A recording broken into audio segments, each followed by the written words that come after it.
Enzo, tu n'as pas oublié l'anniversaire de mon fils ce soir? Ouais, non.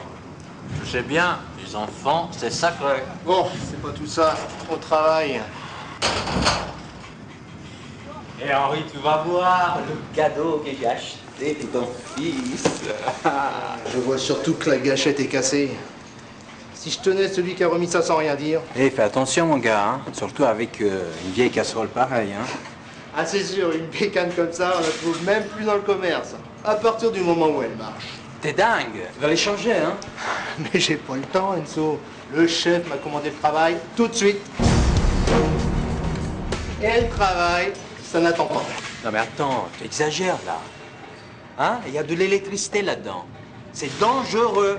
Mais j'ai pas envie de mourir. Ne t'inquiète pas, mon petit père. J'ai des bottes. Allez, on est pressé. Donne-moi un coup de main, amène-moi l'échelle. Ouais, c'est ça, ouais. Pressé, pressé. C'est comme ça que les pépins arrivent.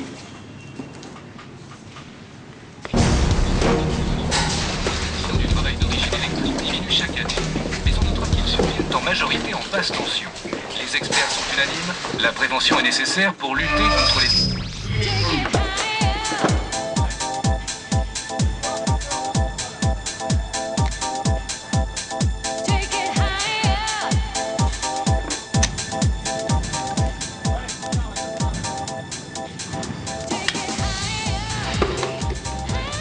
Bon, Henri, je la mets où?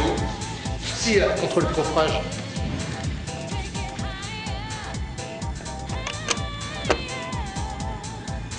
Allez, Enzo, mets-moi juste, s'il te plaît.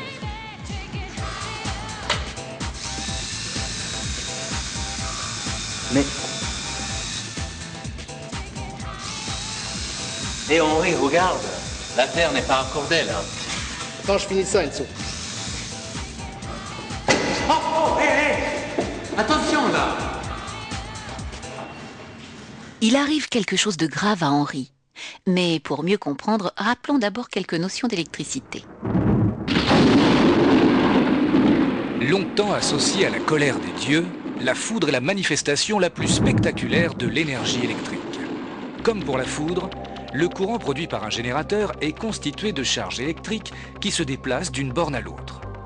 Sur la plupart des générateurs en courant alternatif, l'une des deux bornes est reliée à la Terre. C'est cette borne qu'on appelle le neutre. L'autre borne s'appelle la phase. En branchant la lampe à la prise, le courant emprunte aussitôt le chemin entre la phase et le neutre. Et là, où est la phase? Difficile de savoir. Ah, peu importe, le danger est bien là, invisible, tapi dans ses fils dénudés. Ou ces rallonges branchées qui traînent ça et là, le courant est prêt à montrer les crocs. Et quand on parle de danger... C'est de danger de mort. En milieu mouillé, avec le courant alternatif, on peut mourir à partir de 25 volts. 25 volts seulement? Quand on pense que nos perceuses comme celle d'Henri fonctionnent en 230 volts. C'est fou. On parle pourtant de basse tension. Oh là, attention aux mots. La basse tension est plus que suffisante pour tuer un homme. Mais se priver d'électricité, je n'y pense pas une seconde. Moi non plus. L'électricité, c'est la vie, tant que le risque est maîtrisé. Alors, il faut se protéger. Dans les matériaux tels que le cuivre ou le fer, le courant passe facilement. On dit que ces matériaux ont une faible résistance électrique. Ce sont des conducteurs. Au contraire, dans d'autres matériaux comme le plastique ou le verre, le courant ne passe plus. Ce sont des isolants, leur résistance électrique est élevée. Un appareil électrique possède souvent une enveloppe conductrice que l'on touche d'une manière ou d'une autre. Cette enveloppe, on l'appelle aussi une masse. Oui, tout à fait. Relions donc cette masse à la Terre. En cas de contact accidentel entre la phase et la masse, le trajet du courant de défaut passe principalement par la Terre qui est conductrice pour retourner au générateur. Mais si l'homme touche la masse, avec la mise à la terre, est-il pour autant à l'abri? Oh là, pas si vite. La mise à la Terre ne suffit pas. Il faut en plus un dispositif de coupure automatique que l'on appelle différentiel.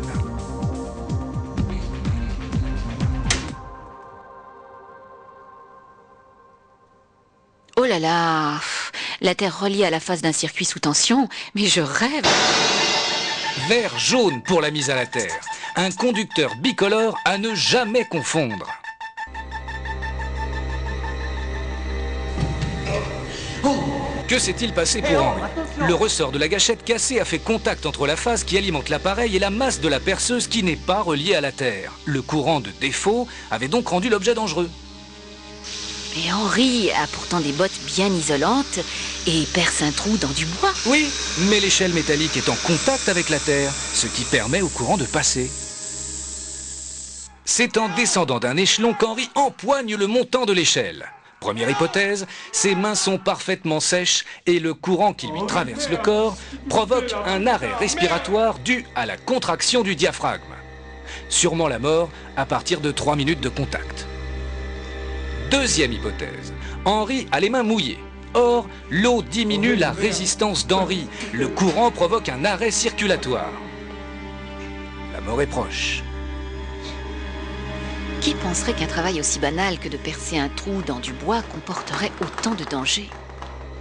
Pour sauver Henri, Enzo doit d'abord le soustraire au courant. Mais attention, en touchant Henri sans être isolé, il serait lui aussi électrisé. En fait, il coupe le courant au disjoncteur. Il aurait pu aussi enlever la prise ou se servir d'un objet isolant. Ensuite, c'est une question de secondes. D'où l'importance pour tous de suivre une formation au premier secours. Et c'est ce qui a permis à Enzo de sauver Henri.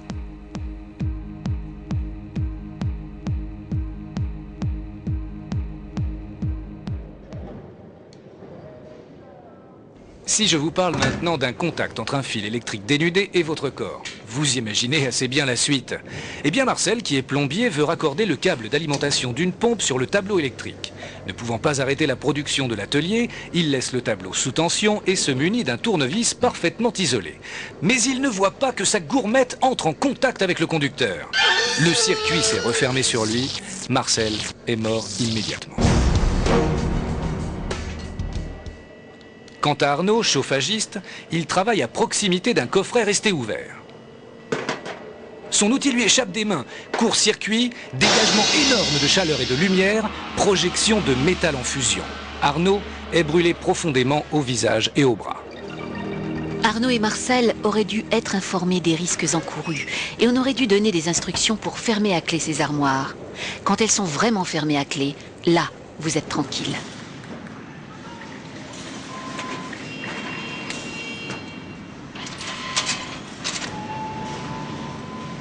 Tiens, l'outil s'arrête. Exactement ce qu'il faut faire, Kader. Mettre hors tension. Ah, est-ce que le câble n'aurait pas pu passer ailleurs? Je vous le demande. Oh non, Kader, pas de bricolage! Hé, collègues, avez-vous prévenu le chef avant de remettre le courant? Non!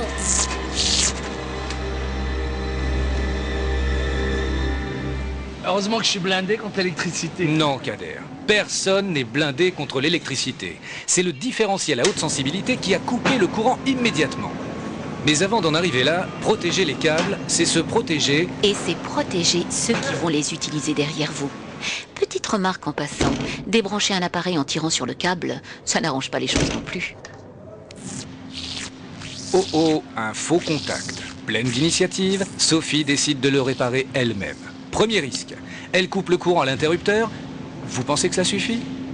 Eh bien non. Résultat, une chute grave. Alors, Sophie? Je comprends pas. J'avais pourtant coupé le courant. Oui, à l'interrupteur. Mais c'est au disjoncteur général qu'il faut couper. C'est le premier réflexe à avoir, même pour changer une simple ampoule. Une inversion anormale des conducteurs, et ça arrive, n'a permis de couper le circuit que sur le neutre. La phase continuait donc à alimenter le circuit. Si bien que Sophie a fermé le circuit entre la phase et la terre avec son corps. Il faut bien comprendre que la prévention passe d'abord par le respect de la réglementation. Certains évoqueront le manque de temps. Je sais, ce n'est pas toujours facile. En ce qui vous concerne, vous êtes des pros. Mais vous n'êtes pas électricien. Vous n'avez donc pas la qualification pour intervenir sur un circuit électrique. Vous risquez tout simplement la mort. En cas de défaillance électrique, avertissez l'électricien. Ne tentez rien par vous-même. Lui seul a la connaissance suffisante. Regardez-le, c'est son métier. il a reçu une habilitation pour travailler en présence du courant. Et il s'équipe d'une tenue adéquate. Oui, Henri, tu as intérêt à vérifier périodiquement ton matériel pour ta sécurité. Ah oui, ça, j'ai tout compris. Et si j'ai un problème avec la perceuse, je l'envoie tout de suite à réparer. Ouais. Et moi, je m'adresse aux responsables. La bonne qualité de l'installation, ça, c'est du ressort de l'entreprise.